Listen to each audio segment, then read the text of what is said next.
ये मेरे लिए? खास तुम्हारे लिए मंगवाया मैंने। इसकी क्या जरूरत थी? तुम ऑलरेडी मुझे कितने गिफ्ट्स देते रहते हो। अरे मुझे अच्छी लगी तो मैंने ले ली। बाय द वे तुम्हारे ऊपर ये बहुत अच्छी लगेगी। देखो, ऐ शाबाश, देखो। Thank you Kartik, I love you.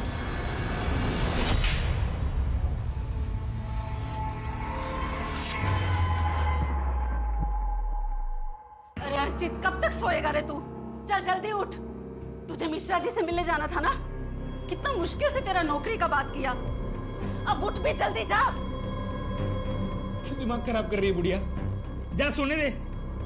और तेरी वो 2 टके की छोटी मोटी नौकरी नहीं करनी मुझे। कौन कहाँ है आपका? मैं बस वो जिया के बारे में सोच रही थी। कहाँ ढूंढूं उसे? पुलिस भी कुछ नहीं कर रही है। शायद पुलिस को जो लग रहा है कि जिया खुद से कहीं गई है वो सही है। उसने खत भी तो लिखा था ना। पर बच्ची है, कहीं भी है तो ढूंढना तो होगा ना। हिम्मत रखिए काकी। अरे वो मेरी चाय बन गई? जिया का अब तक कुछ पता चला? नहीं, अब मैं चाय गर्म करके लाती हूँ। मिल जाएगी काकी।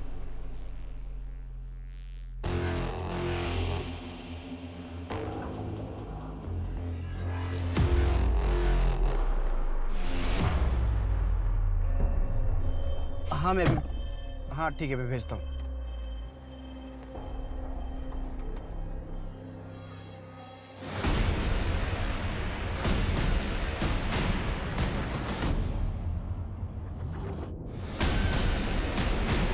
भानु सिंह, 2 महीने पहले तक दोनों की काफी अच्छी दोस्ती थी।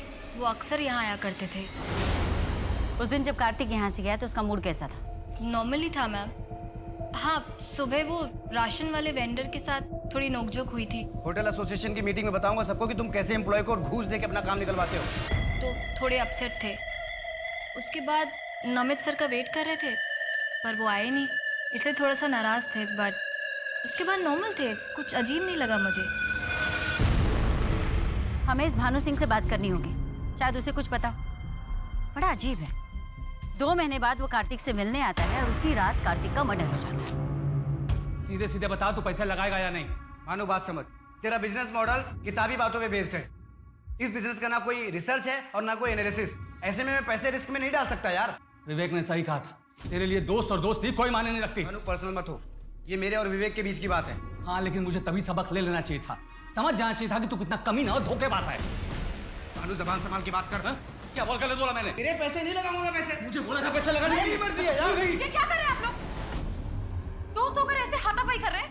अभी मुझसे क्या पूछ रही हो? इससे पूछो ना, कैसे और किस किस को धोखा दे रहा है। और वैसे भी कहानी सुनाने में माहिर रही है। हाँ? पूछो इससे। रिलैक्स, रिलैक्स, कुछ भी नहीं है। कूल।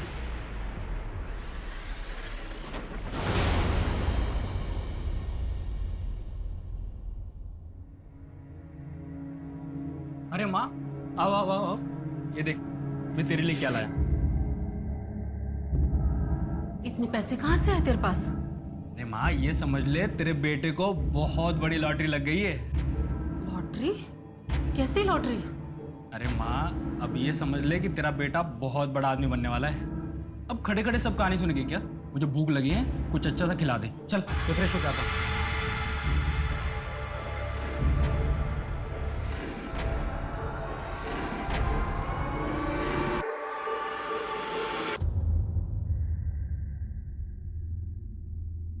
बस यार, कोई कॉफी पिला दे।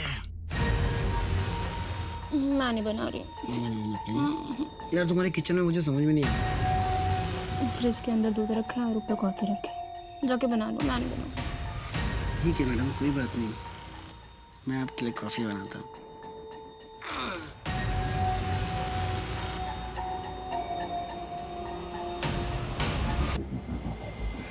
विवेक, विवेक, विवेक, इतने साल पुरानी दोस्ती का भी ख्याल नहीं रखा तूने। विवेक, आई एम सॉरी भाई, तू गलत समझ रहा है। Get out. आज से तेरी मेरी दोस्ती खत्म। विवेक देख, निकल जाए यहाँ से, नहीं तो मेरे हाथ कुछ गलत हो जाएगा। विवेक ऐसा विवेक जल्दी करो, फ्लाइट मिस हो जाएगी। विवेक हाँ क्या हुआ? कुछ नहीं, चल।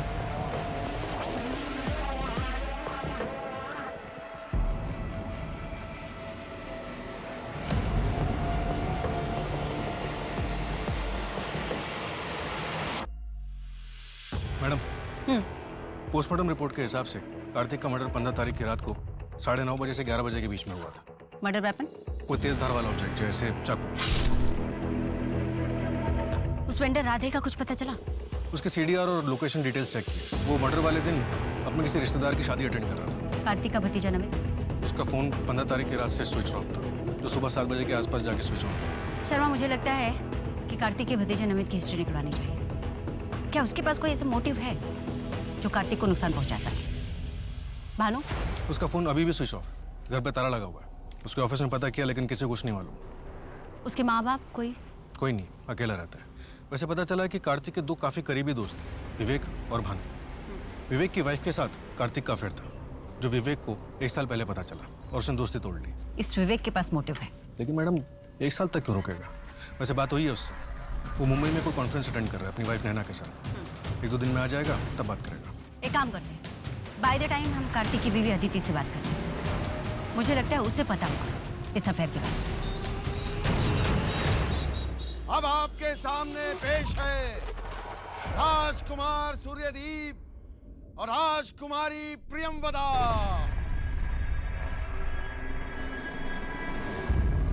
प्रियंवदा, तुम इस दुनिया की सबसे सुंदर लड़की हो। मैं बहुत किस्मत वाला हूँ जो तुम मुझे चाहती हो। राजकुमार सूर्यदीप, आपको राजा साहब बुला रहे हैं।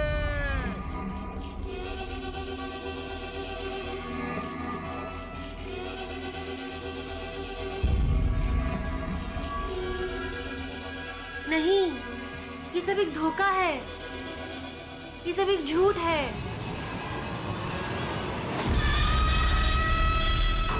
ये सब एक झूठ है। ये है मेरा असली सच। कब तक ये सच मैं आप सबसे छुपाऊंगी? सत्य, असत्य, प्रत्यक्ष, अप्रत्यक्ष, किस जीवन का मैं चयन करूं? शाबाश बेटा, तूने तो स्टेज पे कमाल कर दिया। किसी को पता ही नहीं चला कि प्रियंवदा लड़की नहीं लड़का। सच बाबा? अरे हाँ बिल्कुल। चल चल चल, अब नाटक का आखिरी अंग बचा ना, तो जल्दी से कपड़े बदल ले, ठीक है? हाँ।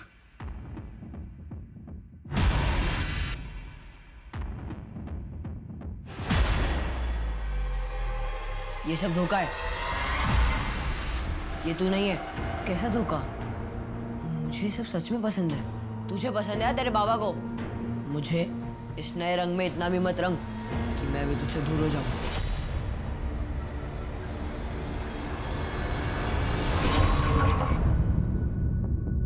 यार मैं उससे प्यार करने लगा हूँ। कार्तिक यार, तुम ऑलरेडी शादीशुदा हो। मुझे समझ में नहीं आ रहा है कि मैं अदिति को कैसे बताऊं। तो एक काम करो, अदिति को सब कुछ सच सच जल्दी बता दो। हाँ बस निकल रहा हूँ मैं निकलता हूँ।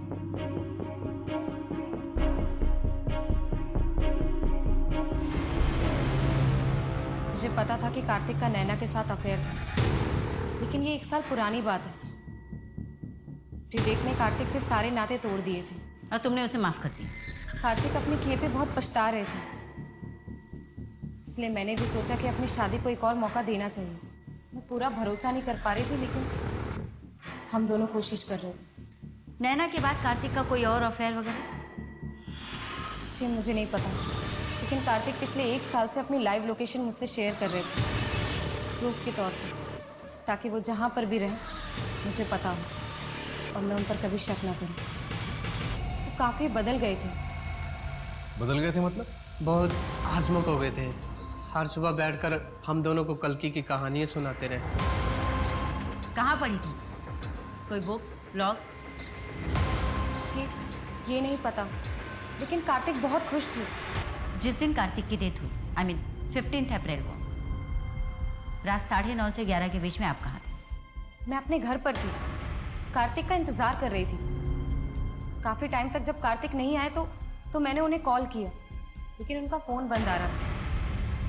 फिर करीब 11:45 के आसपास मैं पुलिस स्टेशन गई थी। मेरे घर के एंट्रेंस में सीसीटीवी कैमरा है, आप चाहे तो चेक कर सकती हैं, या फिर आप चंदन से भी पूछ सकती हैं।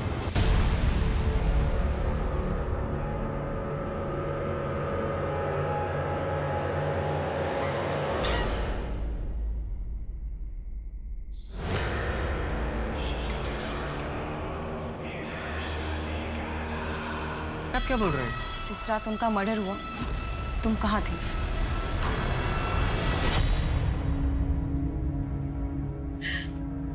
अगर उस मासूम बच्ची को हम पहले ही अडॉप्ट कर लेते तो ये सब कभी नहीं होता। जी हाँ, हमारे साथ हो।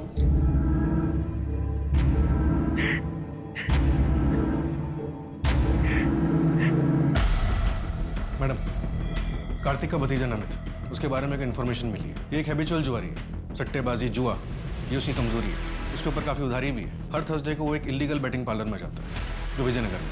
हियर नमित उसी एरिया में, राइट? हाँ, पप्पू ने बताया था कि उस दिन नमित बैटिंग पार्लर गया था। और एक बात मैडम, नमित को इलायची खाने का बहुत शौक है और उसका फेवरेट ब्रांड है NH इलायची। जिया की बॉडी के पास जो काले मोती मिले थे उस पर जीजे का लोगो मिला। जी सर, ज्ञानी ज्वेलर्स। उसके ऑनर से बात करो और पता लगाओ कि वो काले मोती किसने खरीदे थे। सर, एक और इन्फॉर्मेशन है जिया के मामा अर्चित के बारे में। मैम आप मुझे मार क्यों रहे हैं मैम? और हम क्यों मारेंगे अपने चाचू को? क्योंकि तेरे ऊपर लाखों का कर्ज है और तेरी बेटिंग के लत के बारे में मालूम है हमें। मैम आपको ये भी पता होगा कि जिस दिन चाचू का मर्डर हुआ था हम बैटिंग कर रहे थे। 11:30 बजे पहुंचा था तू साले, और कार्तिक का मर्डर 9:30 से 11 के बीच में हुआ था। बंसल चेयर दे, बैठ बैठ। बंसल ले इलायची, तेरा फेवरेट है ना? कार्तिक की डेड बॉडी के पास हमें यही ब्रांड मिला था। तू ही खाता है ना? तो ये है आपका सबूत? उम्र क्या है तेरी? 23 साल। तू 6 साल का रहा होगा तब से पुलिस की नौकरी करती है मैं। तोड़ो इसे, तब तक तोड़ो जब तक सच्चाई ना बोले।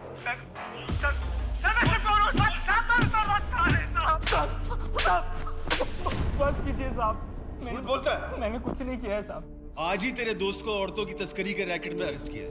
पिछले 2 हफ्ते से तुम दोनों के बीच में कुछ ज्यादा ही बातचीत चल रही थी और अचानक जिया गायब हो गई और तू अमीर हो गया। हाँ? कहीं तूने जिया को बेच तो नहीं दिया उसके हाथों? नहीं साहब, मैंने तो बस जिया की माँ के गहने बेचे थे। और अगर आपको सवाल करनी है ना तो उन लोग से कीजिएगा जो जिया को गोद लेना चाहते थे। हाथ धो के पीछे पड़े थे साहब मेरी माँ के, जिया को गोद लेने के लिए। मैंने कुछ नहीं किया है साहब। हाँ बेटा, आई एम सो सॉरी। पापा है ना, पापा आपको होमवर्क करवा देंगे। पक्का पक्का संडे को मम्मा आपके और पापा के साथ गार्डन जाएंगे, promise. Bye bye, love you. Okay Pari, love you बेटा, बाय।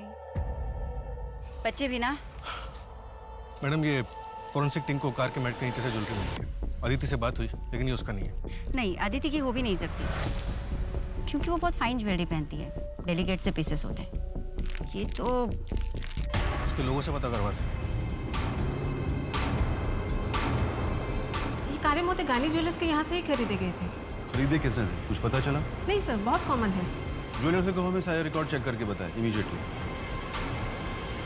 राजन और मैं जिया को अडॉप्ट करना चाहती थी, लेकिन मालती काकी जिया के बगैर रह नहीं सकती थी, तो उन्होंने मना कर दी। और इस गुस्से में आप लोगों ने जिया को मार दिया? ये कैसी बातें कर रहे हैं सर आप? मैं भोपाल में नया बिजनेस सेटअप करने वाला हूँ और शायद हमें वहीं शिफ्ट होना पड़े। और इसी के रहते हम लोगों ने काकी पे प्रेशर नहीं डाला। शर्मा, वो कहानी जो कार्तिक सबको सुनाता था, उस बुक का कुछ पता चला? नहीं मैडम, पर उस कहानी का हमारे किससे क्या लेना देना? पता नहीं, मुझे लगता है कि हमें वो कहानी जाननी चाहिए। आखिर उसका अंत क्या था? पता करता हूँ मैडम। वैसे वो ब्रेसलेट जहाँ से लिया गया था उसका पता चल गया, ज्ञानी ज्वेलर्स। किसने खरीदा था? कार्तिक ने? यस मैडम, बिल उसी के नाम पे है। और साथ ही एक मेंस ब्लैक पर्ल ब्रेसलेट भी लिया गया था। एक विमेंस ब्रेसलेट जो उसकी बीवी के लिए नहीं था, साथ में एक मेंस ब्रेसलेट भी। किसके लिए खरीदा होगा? और एक बात, शॉप के ओनर ने बताया कि उसे किसी दूसरे पुलिस स्टेशन से भी फोन आया था इन्हीं काले मोतियों के बारे में पता करने के लिए। इंस्पेक्टर का नाम? बस कर यार, तुझे ऐसे स्माइल करते देख मुझे अजीब सा लग रहा है। वैसे भानु तुझे देख के अच्छा लगा? और बस सिर्फ ये देखना है इस बार अदिति भाभी को किसके लिए धोखा दे रहा है। भी नहीं यार।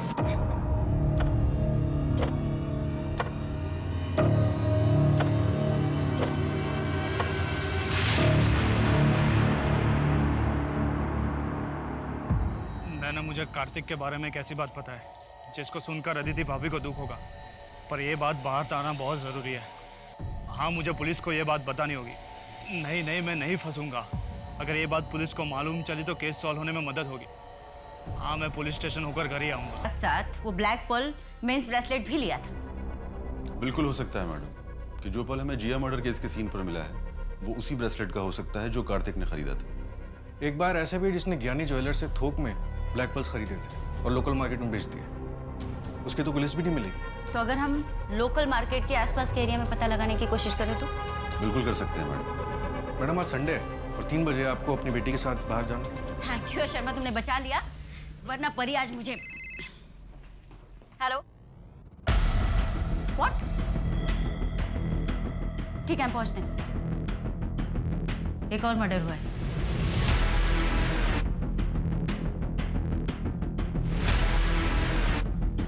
विवेक ने अपनी वाइफ नैना से लास्ट कहा था कि वो कार्तिक के मर्डर के बारे में पुलिस को कुछ बताना चाहता है। बस थोड़ा अंधविश्वासी थे। जादू टोना, तंत्र विद्या, इन सब में विश्वास करते थे। कभी कभी तो उनकी अजीब हरकतें देखकर मुझे उनसे डर ही लग जाता था। क्या विवेक के पास कोई ब्लैक पर्ल की ब्रेसलेट थी? पता नहीं, मैंने कभी देखा तो नहीं। तुम्हारे और कार्तिक के बीच अफेयर खत्म हो चुका था? उस दिन के बाद ना मैं उससे कभी मिली और ना मैंने उससे कभी बात की। मैं भी कितनी बड़ी बेवकूफ़ थी। कॉलेज के टाइम से उसे पसंद करती थी, लेकिन उसे जानवी के अलावा कुछ दिखता ही नहीं था। जानवी के इंदौर वापस आने के बाद से ना उन लोगों में फिर से बातचीत शुरू हो गई थी। जानवी कौन है? यू चीटर, साले धोखेबाज कहीं के। तुम्हें क्या लगा कि तुम मुझे अचानक यूज करके ऐसे छोड़ दोगे और मैं खड़ी खड़ी देखती रहूंगी? मैं तुम्हें छोड़ूंगी नहीं। तुम अपने आप को समझते क्या हो Kartik? Janvi, I am sorry, मैं तुमको लाइक नहीं करता हूँ। अच्छा, क्यों साथ में मजाक कर रहा था क्या? हाँ, तो अभी याद आया कि मैं तुम्हें पसंद नहीं करती हूँ। हाँ, मैं कार्तिक से बहुत ज़्यादा गुस्सा थी, लेकिन 10 साल पहले। और मैम, अगर आप मेरी जगह होती तो शायद वही फील करती। जब आपको ये पता चलता कि जो 2 साल से आपका बॉयफ्रेंड है वो आपको नहीं, आपके बेस्ट फ्रेंड को लाइक करता है। Best friend? यू मीन नैना? नहीं, नैना नहीं। नैना नहीं तो और कौन? अजय सिंह। व्हाट? तुम्हारा मतलब है कार्तिक लड़कों में भी इंटरेस्टेड था? उसने मुझे बताया था वो बाइसेक्सुअल था, लड़कों को भी पसंद करता था। क्या अदिति जानती थी कि कार्तिक लड़कों में भी इंटरेस्ट रखता है? आप ठीक हो? हाँ, मुझे क्या हुआ है? तुझे पुलिस ने छोड़ दिया? हाँ, उनके पास मेरे खिलाफ कोई सबूत ही नहीं था। आपको पता है कि चाचू को लड़कों में इंटरेस्ट। खाना फ्रिज में रखा है, खा लेना। एक बात खटक रही है शर्मा, कार्तिक महाजन की जिंदगी में अचानक से ऐसा क्या हो गया था कि वो खुश रहने लगा था, शांत हो गया था? आखिर क्या? कहानियां सुनाने के नए शौक के अलावा? असली नाटक में परछाई का कोई जिक्र नहीं था। ये परछाई वाला एंगल इस नाटक में डाल के इसे नया रूप दिया गया। और ये काम सिर्फ वही कर सकता है जिसे न सिर्फ ये नाटक मुंह ज़बानी याद हो, बल्कि सांवेर में इस नाटक का पात्र भी रह चुका। यू मीन राइटर प्रकाश त्यागी का बेटा दिनेश? Right madam. और जो कहानियां वो सुनाता था वो 14-15 साल पुरानी है। मध्य प्रदेश के सांवेर जिले में कोई नाटक होता था, उसकी कहानी। हाँ मैडम, काफ़ी फेमस नाटक है। मेरे कॉलेज के हिंदी के प्रोफेसर ने बताया कि कल्कि की कहानी राइटर प्रकाश त्यागी ने लिखी, लेकिन अनफॉर्चुनेटली 15 साल पहले उनका शेड्यूल से गिरने की वजह से देहांत हो गया और इस वजह से ये नाटक अभी छपा नहीं।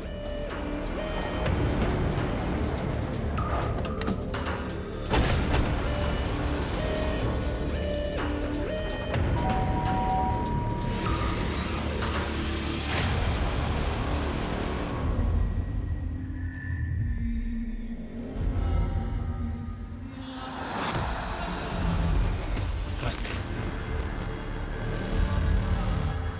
आइए, मैं आप ही का इंतज़ार कर रहा था। जानता था आप मुझ तक ज़रूर पहुंच जाएंगे।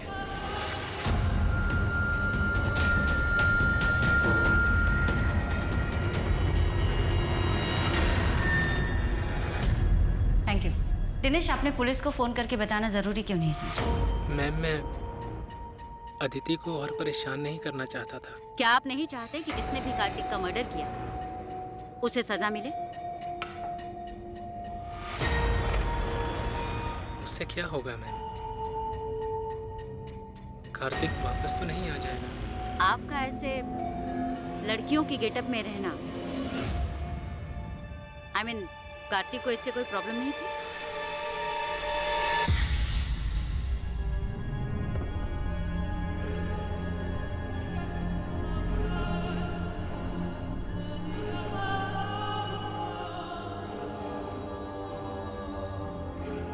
कार्तिक यही मेरा असल रूप है, मेरा सच है। मैं खुद को ऐसे ही देखता हूँ और पूरी जिंदगी ऐसे ही जीना चाहता हूँ। अगर तुम मुझे एक्सेप्ट नहीं कर सकते हो तो it's okay. I love you Dinesh. तुम जैसे भी हो, मेरे लिए दुनिया के सबसे खूबसूरत इंसान हो तुम।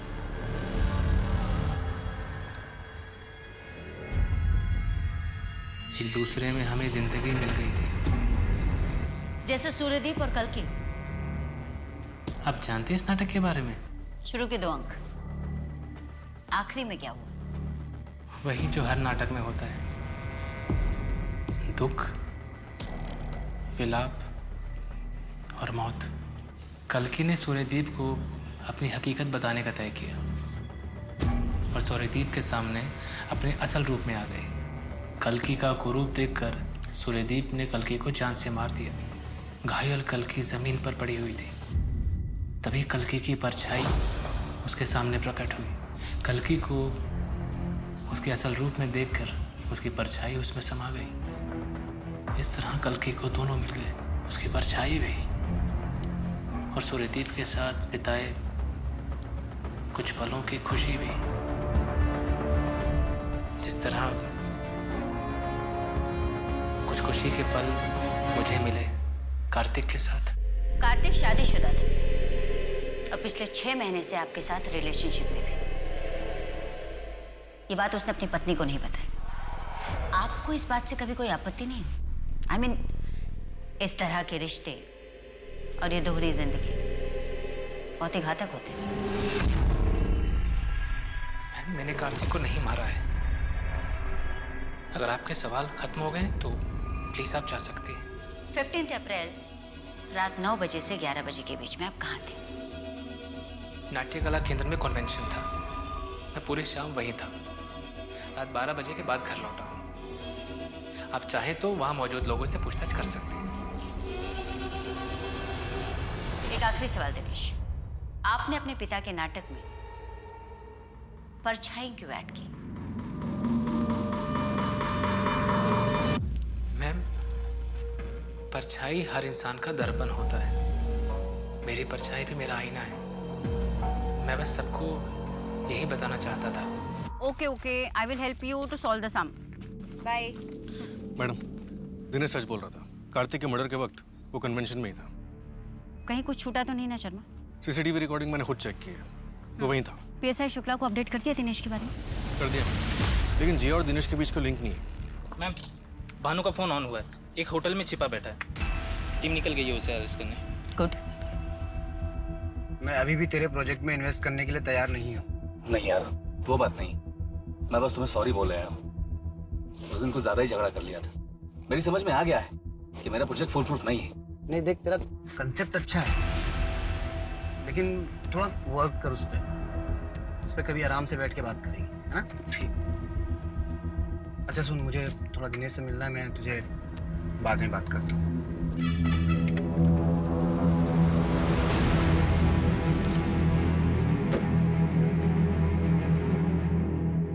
नेटवर्क ही नहीं आ रहा है।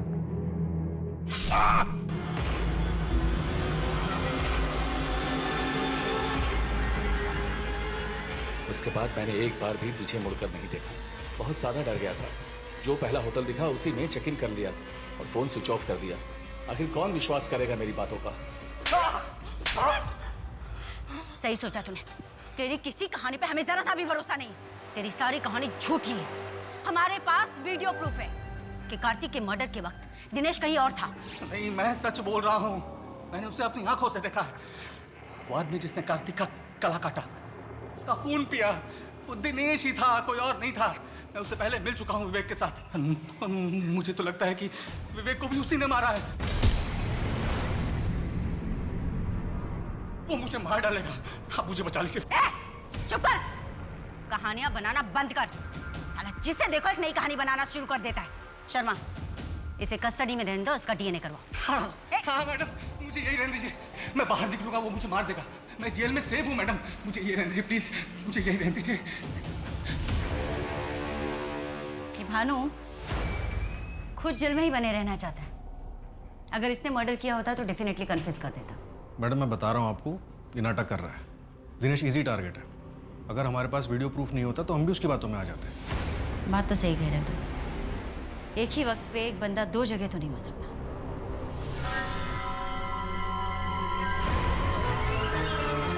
परछाई हर इंसान का दर्पण होता है। मेरी परछाई भी मेरा आईना है। शर्मा चल।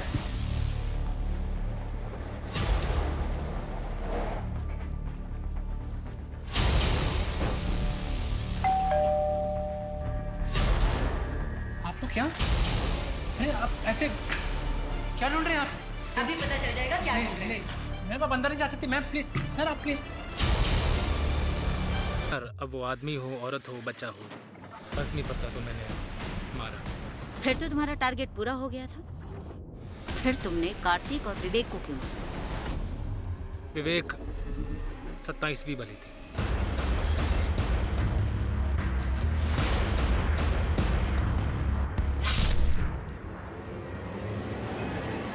कार्तिक के दोस्त विवेक को भी मारा। मैडम मुझे ये नहीं पता था कि विवेक दोस्त थे। तुम्हारे घर की टेबल पर उसकी फोटो है और तुम्हें पता नहीं था कि विवेक दोस्त है। जब मैंने मारा तो अंधेरा बहुत था, चेहरा दिखा नहीं। तुमने एक आदमी की जान ले ली और तुमने उसका चेहरा तक नहीं देखा। मैडम आप बिल्कुल सही थी। सबकी लोकेशन डिटेल्स निकाल कर क्रॉस चेक किया तो 3 मैचेस निकले। जिस दिन विवेक का मर्डर हुआ था उस दिन मितेश के अलावा बाबा के आश्रम 2 और लोग भी मिलने गए थे। यू मीन हमारे पास सारे सबूत हैं? सीडीआर रिपोर्ट, लोकेशन डिटेल्स सब में पक्का मैच है। बैकग्राउंड निकालो तो पता चला सब कॉलेज फ्रेंड्स हैं और 10 महीने पहले ही अब बस ऑनलाइन बात होनी शुरू हुई।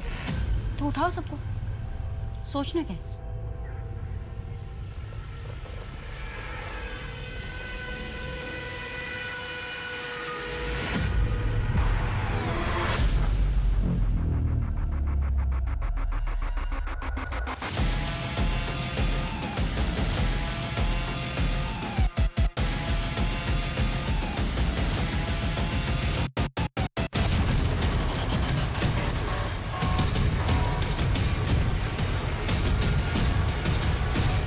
कार्तिक बाबा पार्थनाथ का भक्त था। उसके कहने पे हमने बाबा को अपनी सारी प्रॉब्लम्स बताई। बाबा ने कहा कि 10 लाख लगेंगे और तुम्हारी सारी प्रॉब्लम सॉल्व हो जाएगी। और बाबा ने मितेश के अंधविश्वास का इस्तेमाल करके नरबली के नाम पर उससे कार्तिक और विवेक का मर्डर करवाया। हाँ, ये पूरा प्लान मेरा था। हमारी 6 साल की शादी में झूठ, धोखा, अफेयर और चीटिंग के अलावा कार्तिक ने मुझे दिया क्या? एक मैं ही थी जो अपनी शादी को बचाने की कोशिश कर रही थी। ना सेटिस्फेक्शन दे पाया और ना ही बच्चा। फिर मुझे पता चला कि उसे लड़कियों से ज्यादा लड़कों में इंटरेस्ट है। कार्तिक ने तुम्हारे साथ जो किया बहुत गलत किया, लेकिन कार्तिक से बदला लेने के चक्कर में तुमने जो किया वो हैवानियत की हद है।